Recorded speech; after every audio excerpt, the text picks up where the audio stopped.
one of the novel areas is there's a very big thematic chapter on violence and how we understand violence, and written by someone called Lena O'Reilly, who is from Sussex University. She's a political geographer, and she's come up with and two novel things. One, the 16 report builds on the 2015 one, and instead of looking at a list of fragile states, is trying to move away from that and looking at fragile situations and dimensions of fragility that group together countries that are not just least developing, but across the board around particular kinds of fragilities they face.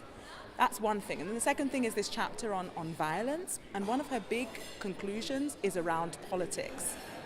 We presume as a peace-building community that all good things go together, that what we need to be doing is engaging more politically and ensuring that our interventions are inclusive, that we're promoting inclusion, that we're bringing in civil society, that we're bringing in all actors. But what she suggests is that actually this inclusiveness, this inclusive posture, movement, is actually conflict-inducing. And it's precisely at the time when you're trying to gather or there is competition over inclusion that the sparks fly. And she says we need to think much more clearly and closely about electoral processes and elections being like the center point, the critical point where all those conflict tendencies come alive. And we need to think about this because for many peace-building oriented donors, promoting free and fair elections is their contribution to inclusive politics. But actually, we have to be very clear that just investing in that does not necessarily bring the outcomes that we intend. So she doesn't give us answers, but she asks very interesting questions about the way we are understanding violence, the way we understand what we really mean by inclusive politics. So it's quite a challenging report this year.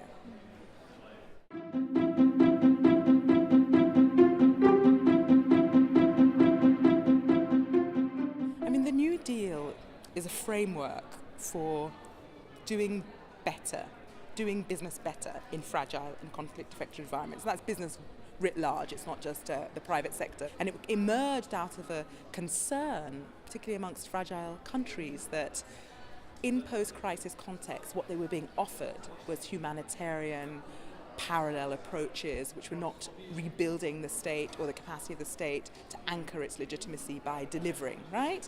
So the New Deal was crafted on that ground, and the peace-building and state-building goals, inclusive politics, security, justice, building economic foundations and increasing the capacity of states to deliver services, they were kind of identified as the core areas in which investment was required if you were going to really make a difference.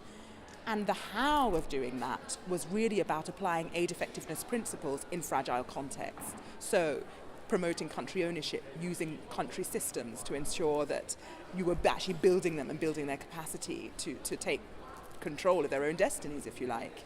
Now, since 2011, the jury is out on how far the New Deal has actually really changed behavior. We've just conducted a review.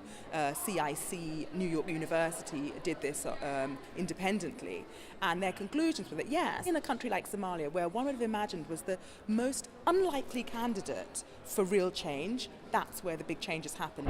After decades of internal conflict, Somalia is at long last beginning to enjoy a measure of stability.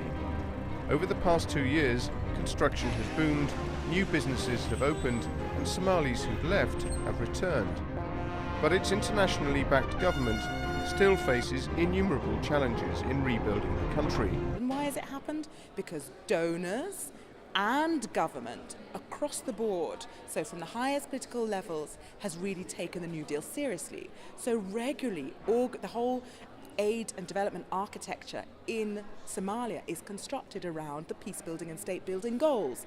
Regularly, the security sector, justice sector, development actors, planning come together around each of those PHGs and to carve out, okay, what the commitments are and assess progress. So that's quite novel. In other countries, progress has been much more bitty because there's been less of a push by the government and also donors to really take the New Deal seriously. And we realise that we've just come back from Stockholm. At Stockholm, we had a big ministerial meeting where, once again, we managed to get governments on both sides to recommit to using the New Deal, particularly in the context of the SDGs, as the mechanism for ensuring delivery of SDGs in fragile environments, but also a mechanism for addressing really the root causes of conflict and fragility.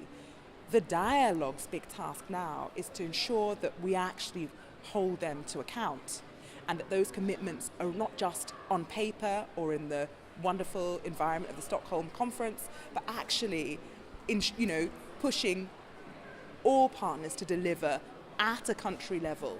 And I think that's the big challenge, to ensure that we don't just continue to have these very interesting discussions globally, but in countries that we can target amongst the group of countries that we're working in, that we're actually ensuring that dialogue happens at a country level.